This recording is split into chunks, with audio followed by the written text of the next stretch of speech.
CBI ব্যর্থ হয়েছে সঠিক সময়ে সঠিকভাবে তদন্ত করতে, আর সে কারণেই আদালতে আমরা মামলা করেছি। রাজ্য সরকারের পক্ষ থেকে তিনি জানিয়েছেন তদন্ত হলে আপত্তি নেই। ফলে খুব পরিষ্কার হচ্ছে যে রাজ্য সরকার যেন তেন প্রকারে চায় তদন্ত শেষ হোক। এই যে বোঝাপড়া চলছে, একে অপরকে বাঁচানোর চেষ্টা করছে, আসলে অপরাধকে ঢাকা দেওয়ার চেষ্টা করছে। তাদের কাজ হচ্ছে অপরাধ এবং অপরাধী, যেটা বললাম, খুঁজে বার করা। সেই অপরাধীদেরকে ঢাকা দেওয়ার চেষ্টা করছে, অপরাধকে ঢাকা দেওয়ার চেষ্টা করছে। সুপ্রিম কোর্টের পর আজকে হাইকোর্টে আরজি কর মামলা। এই মামলায় আজকে ঠিক কি হলো? বিচারপতিকে আমরা তিনটি কড়া প্রশ্ন করতেও শুনেছি, ঠিক কি হলো?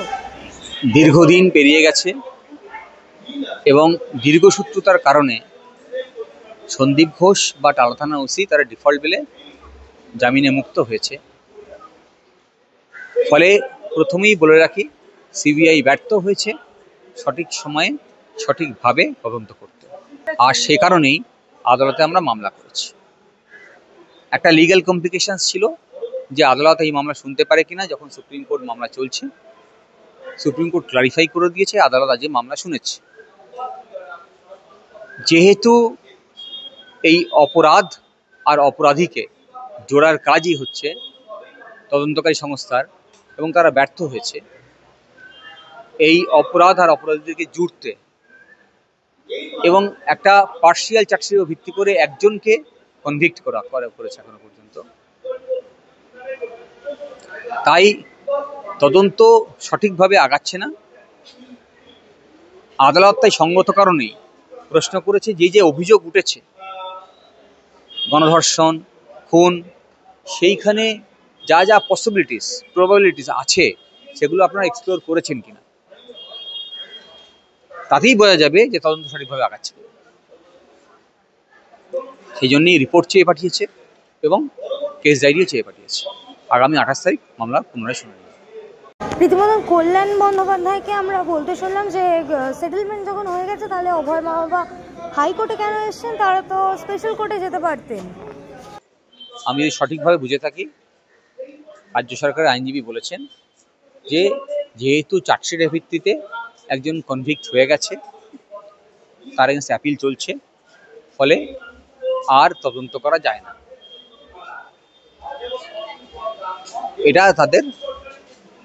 এটাই আইন, যার সঙ্গে আমি সহমত পোষণ করি না, সম্মানের সঙ্গে আমি দ্বিমত পোষণ করি।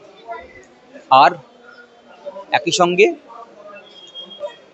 রাজ্য সরকারের পক্ষ থেকে তিনি জানিয়েছেন তদন্ত হলে আপত্তি নেই।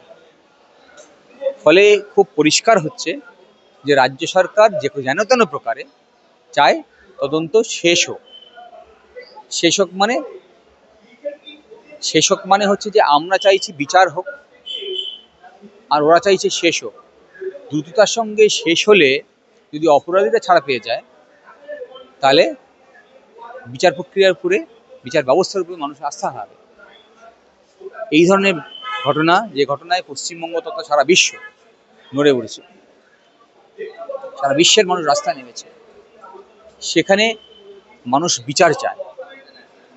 রাজ্য সরকার যদি সত্যি দ্রুততার সঙ্গে এই তদন্ত শেষ করতে চায়, তাহলে তাদের উচিত যারা এই তদন্তের নথি নষ্ট করেছে বলে অভিযোগ, সেই পুলিশ আধিকারিক এবং হসপিটালের আধিকারিক,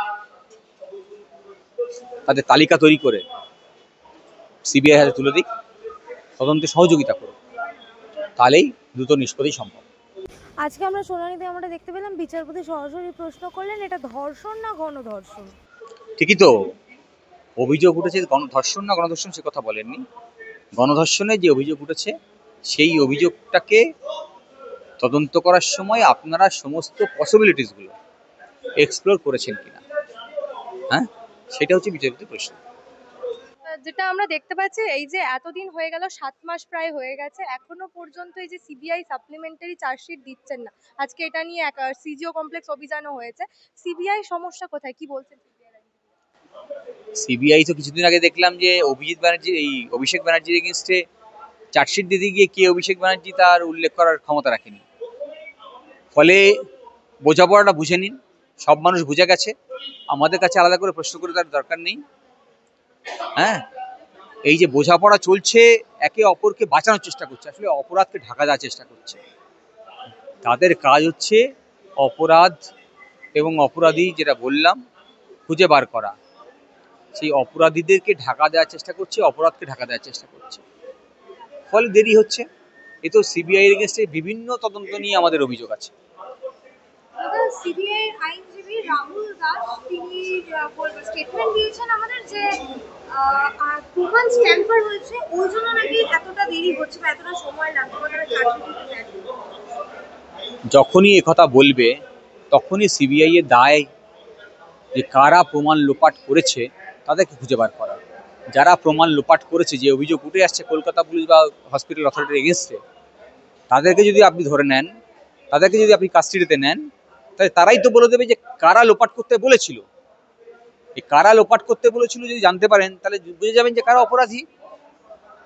ফলে যখনই সিবিআই এর আইনজীবী বলছেন যে এই প্রমাণ লোপাট হয়েছে, তখনই তাদের প্রথম দায়িত্ব যদি তারা পালন করে, তাহলে তো ব্রিজ করতে পারবে যে কারা প্রথম অপরাধটা করেছে। তারাই তো ইনস্ট্রাকশন দিয়েছেন প্রমাণ লোপাট করা। বোঝা গেল?